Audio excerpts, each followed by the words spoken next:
El modelo teórico de la responsabilidad con base en Hegel, de la responsabilidad penal con base en Hegel, implica pues que el primer presupuesto es haber hecho algo negativo, algo que pone en entredicho la vigencia del Estado mediante la vulneración de una norma prohibitiva de naturaleza penal que a su turno pone en entredicho la vigencia misma de la norma. Pero lo trascendental es que como el Estado es en sí mismo normativo, es un hecho institucional, les decía en algún instante que la filosofía del lenguaje nos aporta el concepto de hecho institucional. Entonces, ese hecho institucional que es el Estado se manifiesta en las normas mismas que de manera autorregulativa se da al Estado, y por consiguiente el incumplimiento de la regla implica necesariamente un cuestionamiento hacia la vigencia misma del Estado, porque reitero, el Estado es normativo en sí mismo. Entonces, el Estado regula desde varios aspectos y en varias direcciones. Mediante la imposición de normas prohibitivas, las penales son en términos generales predominantemente prohibitivas. De la misma manera, en otros son normas asignativas en el entendido de que atribuyen la titularidad de ciertos derechos, de tal suerte que cuando se eh, desconoce la vigencia de una norma prohibitiva, por lo general esto implica el atentado contra la titularidad de un derecho, es decir, contra la vigencia de una norma nominativa, una norma asignativa. De tal suerte, en la concepción hegeliana, el primer presupuesto de responsabilidad es ese, es decir, que se incumple alguna regla en concreto. El incumplimiento de la regla implica un juicio de negatividad, en el entendido de algo malo con ocasión del incumplimiento de la regla tuvo que haber pasado, algo malo que tiene la vocación de proyectarse o no sobre la titularidad de algún derecho de alguna persona. Una alternativa que encuentra Hegel para significar y con ello significar lo penal y con ello justificar la intervención del Estado es precisamente que la negatividad se identifique con un atentado contra los derechos de alguien, alguien que nosotros en la teoría clásica del derecho penal podríamos señalar como sujeto pasivo y que más recientemente podríamos discernir en las categorías sujeto pasivo, víctima. Por lo general el sujeto pasivo es la víctima, pero no necesariamente, son dos conceptos discernibles. De tal manera que cuando esto acontece, entonces Hegel advierte que la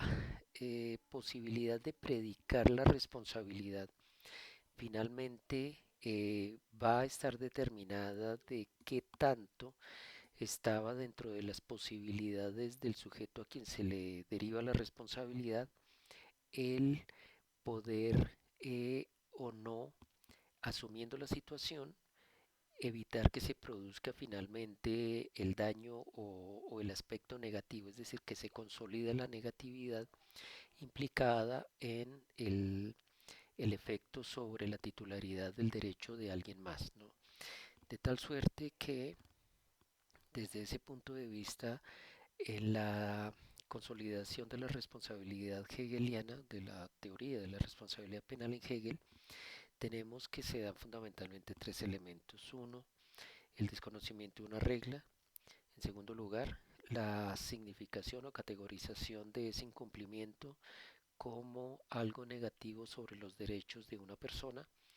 Y en tercer lugar, el que la persona que realiza el incumplimiento de la regla y con ello pues la, el juicio negativo sobre los derechos de alguien más, que tanto esa persona al asumir la situación que ha creado ha podido enmendar o no la situación. De tal manera que eh, esos tres presupuestos hacen viable que se genere la responsabilidad. Como ustedes se pueden dar cuenta, esto términos generales, pues hace que la derivación de la responsabilidad no sea, como en cambio sí surge y le viene bien a la teoría kantiana, de una relación necesariamente causal, sino que sencillamente se hace como una especie de catálogo de interpretación sígnica del acontecer desatado por la persona a quien se le deriva la responsabilidad, de tal suerte que se le atribuye un cierto resultado penal como consecuencia de lo que hizo o no hizo, y ello implica que eh, la atribución no dependa de aspectos asociados con las interioridades del sujeto agente, como diríamos más adelante, sino con una circunstancia que es epistemológicamente objetiva, es decir, cuyo valor de verdad no depende de la persona, no depende ni, de su, ni de su conocimiento ni de su voluntad, como en cambio sí en Kant, sino por el contrario de una valoración social que en tanto no depende de él, se reputa completamente objetiva. Al decir que no depende de él, tampoco es que dependa de manera asincrónica del juez, por ejemplo, sino que son valoraciones sociales, son representaciones sociales, son asignaciones de sentido que no dependen de ningún sujeto individualmente considerado, sino de una cierta práctica social. De tal manera que la atribución de la responsabilidad es una operación jurídica que se hace con las reglas del derecho, en este caso específico el derecho penal, y que el presupuesto se reputa como objetivo, reitero, epistemológicamente hablando, por cuanto el valor de verdad de de esa situación negativa, o mejor, de la negatividad de la situación, depende de unas construcciones sociales asociadas con lo que la organización social, la sociedad civil, reputa como justo, injusto, válido, no válido, deseable, indeseable, etcétera, etcétera. Como se pueden dar cuenta, aquí no tenemos un juego específico de dolo, de culpa, sino que hay como una especie de presupuesto de dolo generalizado, de tal manera que la intensidad de la pena, pues al cabo va a depender de la intensidad del dolo. Eh, pero el dolo en este caso no es un presupuesto que surja de las interioridades del sujeto agente, sino una condición de imputación, una condición normativa de imputación. Por manera que eh, podríamos, sin mayores tropiezos, decir que se trata de un modelo de imputación típicamente jurídico, un modelo de imputación jurídico que a su turno depende de unos presupuestos que no están predicados propiamente de las interioridades del sujeto, o sea, de su relación con la acción en términos de conocimiento, en términos de voluntad, sino que sencillamente, dada una situación, se le hace una atribución jurídica sobre presupuestos, reitero,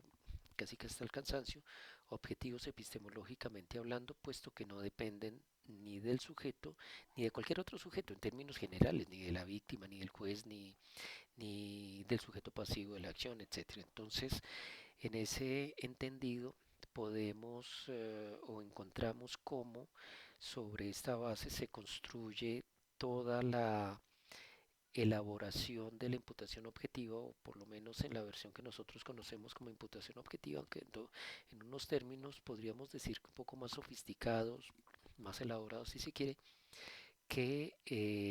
identifica a las teorías estructural funcionalistas de la responsabilidad penal en la actualidad.